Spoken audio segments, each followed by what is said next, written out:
So I've been thinking about a lot of things lately. It's kind of been pretty rapid fire how they come. So I figured I'd just do a video to give you a little bit of a window into my mind and so you can kind of think about some of the same things I'm thinking about. Item one. Find it interesting that everyone and their mother is like, well, we need to do all the peer-reviewed studies to see if this hydroxycut cleaner thing works, and we can't prescribe it yet. Even some governors are even banning prescribing it because we got to do the peer review. We got to find out if it works, and we need like a dissertation on whether or not hydroxycut works. But when it comes to vaccines, let's full steam ahead on that. It's kind of an interesting little change there. Vaccines totally fine. Hydroxycut totally evil.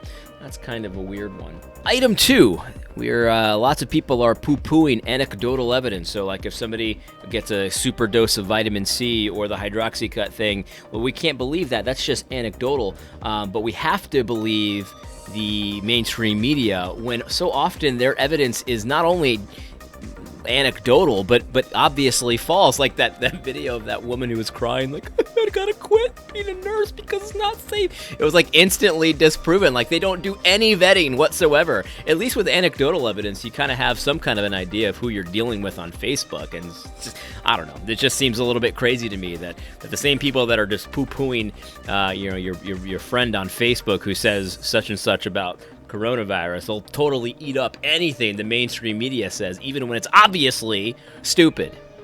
Item three, one of the arguments that I've heard about obeying the government, Romans 13 and all that kind of stuff, is basically something, it goes a little something like this. Look, we have to obey the government no matter what they say, unless they command us to sin.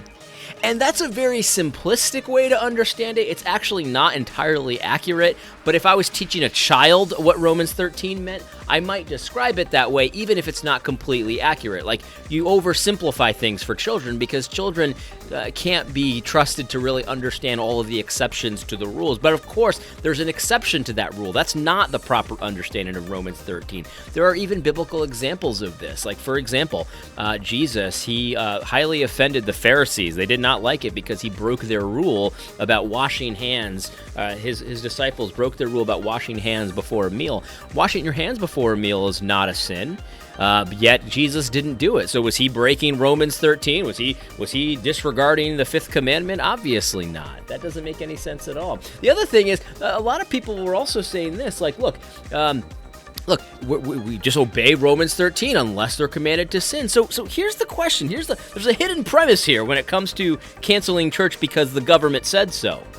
So if it's only if they command you to sin, then not telling you can't go to church is not a command to sin. So therefore, were we commanded to meet on the Lord's Day to worship with the brethren? Is that a command or not?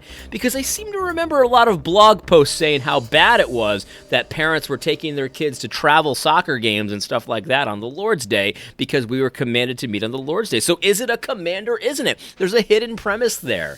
And I know you don't really want to explore that, but that's what needs to be explored. Is it a command to meet with the brethren on the Lord's Day or not? If it's not, then why are we doing it? Why do it? I mean, why can't I just go to the NASCAR race on Sunday? You know what I mean? Like obviously it is a command.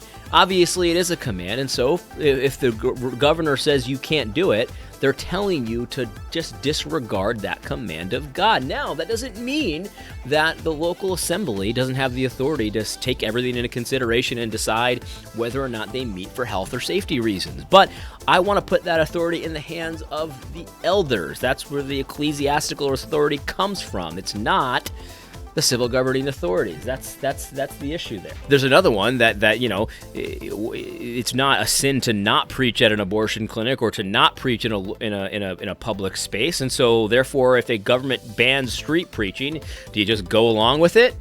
Or is that a Romans 13 or is that not a Romans 13? It's just another interesting thing that I like to think about.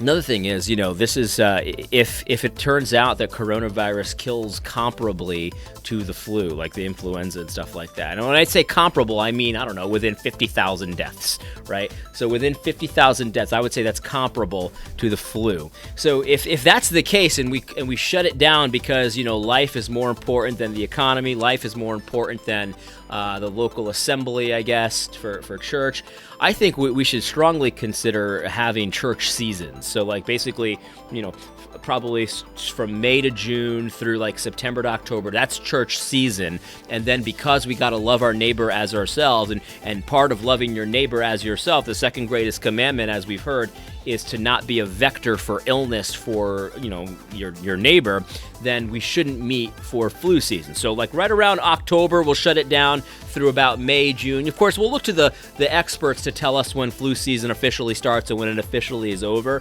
But I think we should strongly consider having church seasons going forward. And furthermore, I keep reading these articles about how life is definitely going to change, forever after this coronavirus thing. Like we're going to have, maybe checking antibodies, checking to make sure people get their vaccinations and stuff like that. And I think unless the church wants to bring disrepute on the name of Christ, unless the church wants to look like they don't care about the neighbors, we need to follow suit. I mean, we might need to start checking vaccination records in our assemblies. We might need to start doing antibody tests. If you're going to participate in communion today, I want to make sure you've got the antibodies. And again, I think this is where that church season stuff starts to come into play, because when it's flu season, and it's going to soon be corona season, because we know this is now going to be a seasonal thing, most likely. Dr. Fauci was saying that. We need to consider our neighbors. We don't want to be the ones that are just being scofflaws. We're not going to do anything to protect our people. I mean, we need to take that into account. So I'm a strong advocate going forward for church season, starting roughly in May, ending roughly in October, and then we take the winter off. Finally, I thought you guys might want to hear what I'm doing as far as precautions so I don't get sick. So here's what I'm doing. So I'm not going out as much as I normally do. If I need groceries, I'm still going to get groceries. I need something for the house, I'm still going to get something for the house. I've been wearing the plastic gloves because, the carts and stuff. I always found that kind of gross. But now especially I'm wearing plastic gloves. I'm not wearing a mask yet. I live in a very low density, area, so I'm not wearing a mask yet. And also I don't have any masks. Definitely not. So don't come to my house, police officers, to commandeer my stuff. Excuse me, I'm washing my hands and hand sanitizer, stuff like that. And then my health regimen is very similar to what it usually is, although I am adding some doses. So I'm taking 3 doses of vitamin C pills a day, 2 vitamin D pills a day. I'm exercising every day. Oh, and I also drink apple cider vinegar drinks. I've been doing that for a few years now, but now I'm making sure to take care of those and all that kind of thing. Although I am going to plan to have a wild turkey tonight. That should be good. That should be real good. Anyway, that's just it. I thought you might find that interesting. Thought you might find it helpful. God bless.